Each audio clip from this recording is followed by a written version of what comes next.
হরে কৃষ্ণ ভক্ত সজ্জন, রাধে রাধে। আপনারা এখন সবাই দর্শন করতে পারতেছেন, এটা হলো মায়াপুর ইস্কন মন্দির।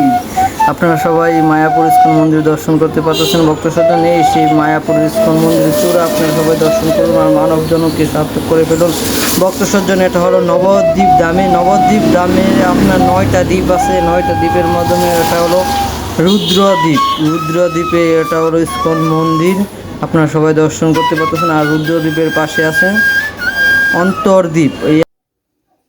আর এই অন্তর্দ্বীপে জন্মগ্রহণ করেছে। আর ভগবানের তো জন্ম নেই, ভগবানের হলো আবির্ভাব হয়েছিলেন কলির যুগের শ্রীকৃষ্ণ চৈতন্য গৌরাঙ্গ মহাপ্রভু। তার বাল্যকালে নাম ছিলেন নিমাই, আর সন্ন্যাসের আগে ছিলেন গৌরাঙ্গ মহাপ্রভু, আর সন্ন্যাসের পরে হয়ে গেছে শ্রীকৃষ্ণ চৈতন্য মহাপ্রভু।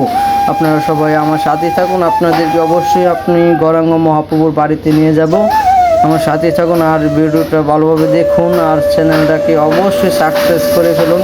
কমেন্ট শেয়ার করতে অবশ্যই আপনারা ভুলবেন না ভক্ত সজ্জন। আপনারা সবাই উৎসাহ দিবেন আমি যাতে ভিডিও আরও করতে পারি, আপনাদের সাথে দেখাতে পারি আপনাদেরকে আমি এই পুরের জীবনটা নিয়ে মানুষের রূপ ধরতে পারি। ওই বল আপনারা সবাই আশীর্বাদ করবেন আমি যাতে আপনারা সবাই লাগতে পারি। এই সেই পদ্মা ফুলের বাগান আপনারা সবাই দেখতে পাচ্ছেন। এই সেই পদ্মা ফুল এখান থেকে নিয়ে গৌরাঙ্গ মহাপ্রভুর সেবা করা হয়, ফুলের মালা বানানো দেওয়া হয়।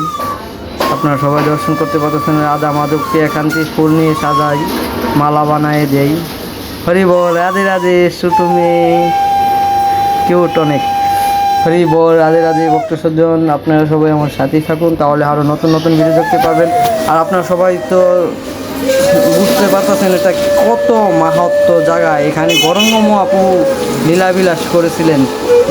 আপনার শ্রীকৃষ্ণ চৈতন্য মহাপ্রভু যাকে বলেন, আপনারা একজন একটা নাম দিয়েছেন, কিন্তু তাই নয় হলো গৌরাঙ্গ মহাপ্রভু আপনার কলির যুগের ভগবান, এটা মানতে হবে। আপনারা সবাই অবশ্যই নবদ্বীপ ধামে আসবেন, মায়াপুর ইস্কন মন্দিরে আসবেন। হরি বল, রাধে রাধে। মায়াপুর ইস্কন আসলে আপনারা না উপলব্ধি করতে পারবেন না। এখানে এত বড় মন্দির কল্পনার বাইরে। নবদ্বীপ ধামে এত বড় মন্দির হয়েছে, গৌরাঙ্গ মহাপ্রভুর কৃপা ছাড়া এগুলি হয় না। আপনার গৌরাঙ্গ মহাপ্রভুর কৃপা অবশ্যই আছে। আর ধামে তো ভগবান সারাক্ষণ থাকেন।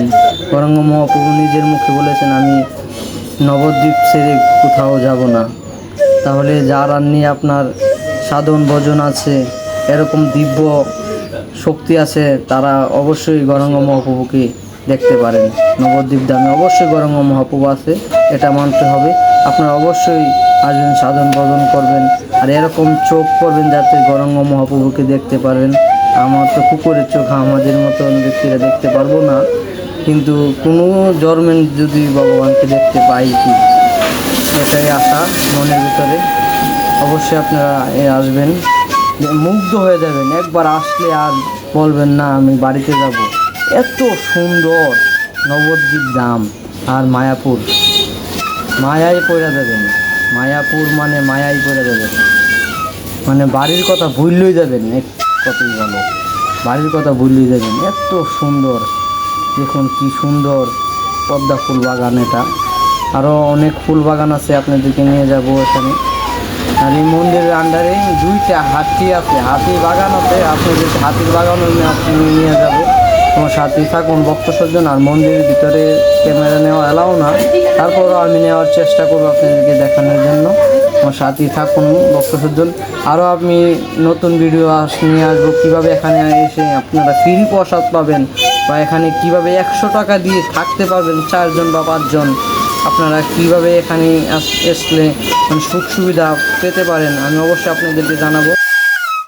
জয় জয় নবদ্বীপ ধাম কি জয়, জয় জয় মায়াপুর ধাম কি জয়, বাতাকেশ্বর গুরু মহারাজ কি জয়, শিলপ্রপাত কি জয়। তাহলে আমার সাথে থাকুন ভক্ত সজ্জন, আরও নতুন নতুন ভিডিও আপনাদেরকে সামনে নিয়ে এসেছি আমি। হরি বল, আজকের মতন এখানে আমি ভিডিওটা আপনাদের রাখছি। অবশ্যই আমার সাথে থাকুন ভক্ত সজ্জন, আর নতুন নতুন ভিডিও পেতে আমাদেরকে অনেক উৎসাহ করেন। হরি বল, রাধে রাধে ভক্ত সজ্জন।